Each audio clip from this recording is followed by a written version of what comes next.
Hi, welcome to another episode of Scent Air Manila Vlog. And na-realize ko hindi pala ako nagpapakilala sa mga previous episodes. I am Justin and I am inviting you, encouraging you to please like, share, leave a comment, and subscribe sa ating different social media channels because that would really help. Today, we're going to review a perfume na very youthful ang vibes, mass appealing, and a beast performer. Sadly, wala akong mapakitang pabango sa inyo ngayon, actual bottle, kasi binenta ko yung akin. And kwento ko later kung bakit. Here are some information about this perfume. This is from the house of Rasasi. And as a beginner perfume collector, I think ito yung mga isa sa starter pack. And we have this perception na this is a clone or a copy of Invictus Aqua kasi magkaamoy sila. Pero, upon research, I learned that Invictus Aqua came into existence in 2018 while this perfume was launched in 2015. So sa tingin ko, mas tama at accurate sabihin na this is Rasasi's own take sa Invictus DNA. Another information that amazed me about this perfume, syempre na-curious ako, ano kaya ibig sabihin ng hawas?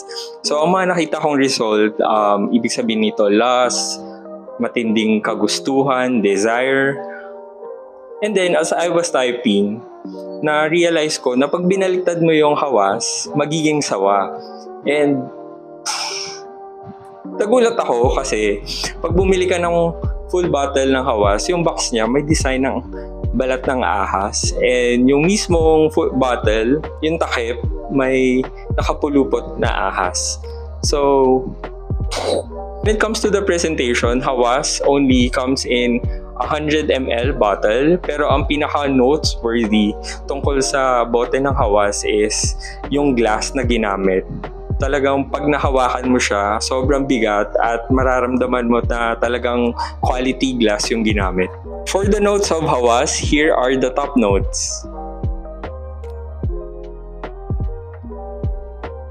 Here are the middle notes. And here are the base notes. Sayang hindi ako magkakaroon ng actual sniffing portion dito sa episode na to. At ang dahilan nga is binenta ko yung full bottle ko. Pero this is the very very first perfume that I owned. Blind buy ko tong binili and at that time I was not disappointed. So nalaglag ko kasi siya. So, nagkaroon ng bangas yung mismong bote. So, parang personal, ko lang na gusto ko hindi damage yung mga perfume bottles ko. Pero, it's only a testament kung gaano katibay yung glass na ginamit sa bote ng pabangong to. Okay, sa scent na tayo. Based sa note list, may mga nakita tayong citruses sa top notes. But, honestly, hindi ko siya masyadong na-appreciate sa pabango.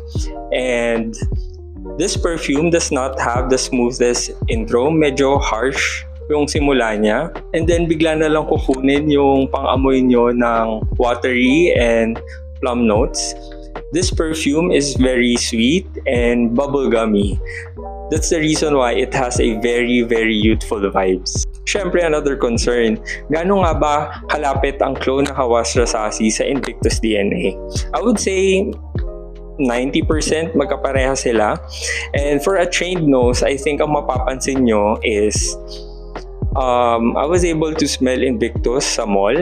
And pag nilalanghap ko siya, ang dating sa akin ng notes is napaka-matte and parang napakapantay ng scent niya sa ilong ko. Unlike this perfume, let's say, amuyin mo, may certain plastic feeling kang maamoy. Dito na pumapasok yung pagka-artificial niya. And to make myself clear yung plasticky feeling na yun, I think you would be able to notice that sa mga first few minutes. Pag inamoy mo siya ng malapitan, but in the dry down or sa projection, I don't think other people would know the difference between Invictus, and Hawas. Saan nga ba at kailan best gamitin ang Hawas? So this is a very versatile perfume na pwede mo gamitin every day for casual, and if you're going to use this sa office, I suggest na konting control lang sa spray kasi this really performs. At dahil nga performer ito, pwede mo to gamitin definitely sa mga parties, night out, sa gabi, and the performance won't let you down. I was able to use this sa gym, and na-appreciate ko talaga yung amoy niya pag nag-i-interact na siya with my body heat. And I was able to wear this sa aircon environment din. Sabi ng mga kaibigan ko, Justine, ang bango mo naman. Anong pabango mo? Sabi ko, ay, ako Roban. Additionally, when it comes to age, I think this is best worn by men in their teenage years and in their 20s because this has a very playful vibes na mas akma sa age range nila. This perfume really lasts. Kung i-describe ko nga siya, pakiramdam ko tapos na yung araw ko, siya hindi pa. So this can easily support your game na 9 hours, naamoy mo pa rin yung sarili mo. Another catch that I realized while wearing this perfume, it has the tendency to be cloying. Siyempre, kung beginner perfume collector ka, it would check all your boxes kasi talagang naagaw ka ng atensyon. But as your nose matures, parang marirealize mo na lang na gusto mo iakma yung amoy mo. Depende sa situation that you're in. Money talks tayo. So, there are two things na pwede mong i-consider sa pagbili ng pabango na to. This is a Middle Eastern perfume and you can't see this sa mga mall. For a Middle Eastern perfume, nasa pricey side na siya because this would cost you at around 2,800 to 3,000. That's fair. Pero kung iisipin mo naman kung gaano kalamang ang performance niya versus sa Invictus EDT na nasa 4,000, I think hindi ka natalo. As a closer, here are my thoughts about this perfume.